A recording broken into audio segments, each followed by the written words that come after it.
What's up everybody, Maran here, and this is the all-new 2020 Toyota Highlander. So it's completely redone. It's on the TNGA platform now, and I think it looks really good. You know, it's evolutionary changes to the styling, nothing too radically different. It does look similar to the RAV4 in some ways, especially up front there, but I think it looks very attractive actually. So it's 2.36 inches longer, but that means it's still slightly smaller than some of its newest competitors, not quite as spacious as some of the ones that are ballooning in size these days.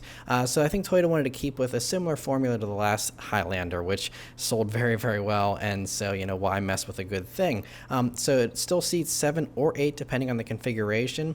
The third row still, again, isn't quite as spacious as some of the new competitors, though it looked, you know, a little bit cramped back there, but you can slide that second row forward and backward to give you more third row space if you don't need as much second row space, and so that's, you know, always nice. And mechanically, there's no base 4-cylinder engine anymore, so your choices are either the 3.5 liter V6 with 295 horsepower, 263 pound-feet of torque with port and direct injection on that one, or you can get a 240 horsepower 4-cylinder hybrid that claims an impressive 34 mpg combined with front-wheel drive. If you go for the all-wheel drive, it's 33, but that's still much better than the 28 of the previous hybrid for its combined rating. So both of these engines run through an 8-speed automatic transmission.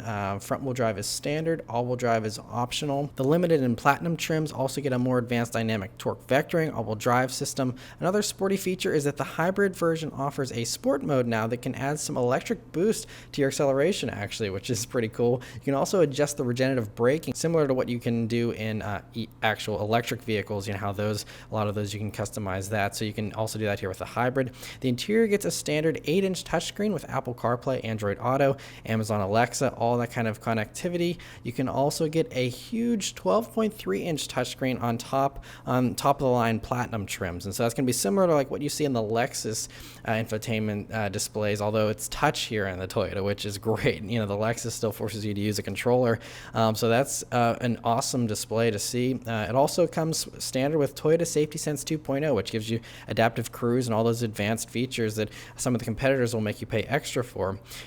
Speaking of extra money and stuff, pricing hasn't been announced yet for these, but the V6 is going to be going on sale first in December of this year, with the hybrid coming a couple months later in February of 2020.